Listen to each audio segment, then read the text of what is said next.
So this is the Flux Capacitor. I'm still working on the time travel bit, but in the meantime, it makes a really good triple brevet. There are 4 occupations that keep society from collapsing in on itself, in my opinion. You have firefighters, police officers, doctors, and most importantly, baristas.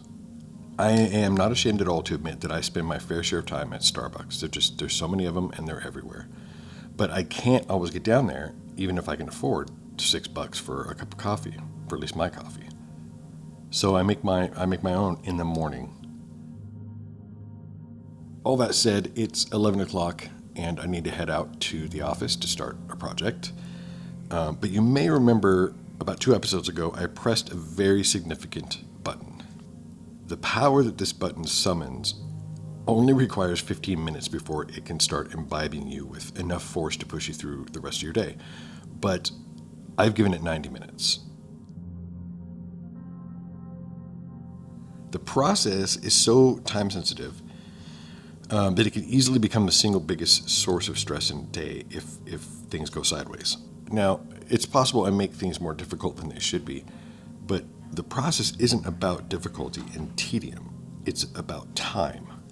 There are a few people who know me well enough to know that efficiency is what keeps my mind quiet and content.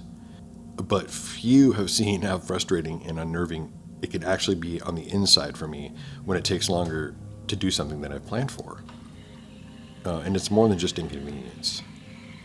So why can't I just start a coffee pot like everyone else in the world? Because brewed coffee is not created or crafted, it's brewed. And I think it's interesting that the first crafted project of every day is the same exact thing. It's a cup of coffee. So if playing a game, like we saw in the last episode, kind of unlocks the multi-processing functions in my brain, then making a cup of coffee for me is the final exam. It's the real-world application of it. If I pass, I live to create another day, I guess. I like George Burns' take on health. Somewhere I read that Larry King asked him about his smoking cigars and drinking, and he asked him what his doctor said about it. And George Burns said, "They say nothing. They're all dead." And that became my motto for moderation in life. As I've been talking, you've been seeing sort of my process in making coffee rather than me explaining it to you. Pulling a shot takes about 15 seconds.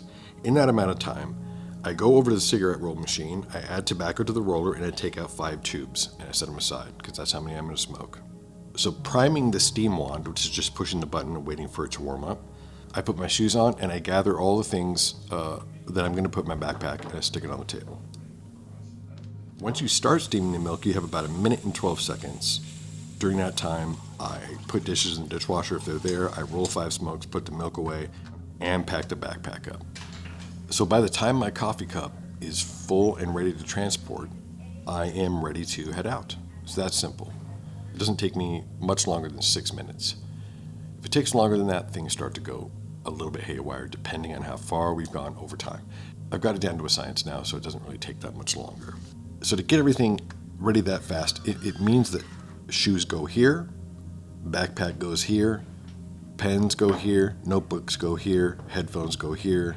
I'm not really a neatnik all the time, but even when the rest of my world's in shambles, some elements absolutely must remain where they are and where they've always been.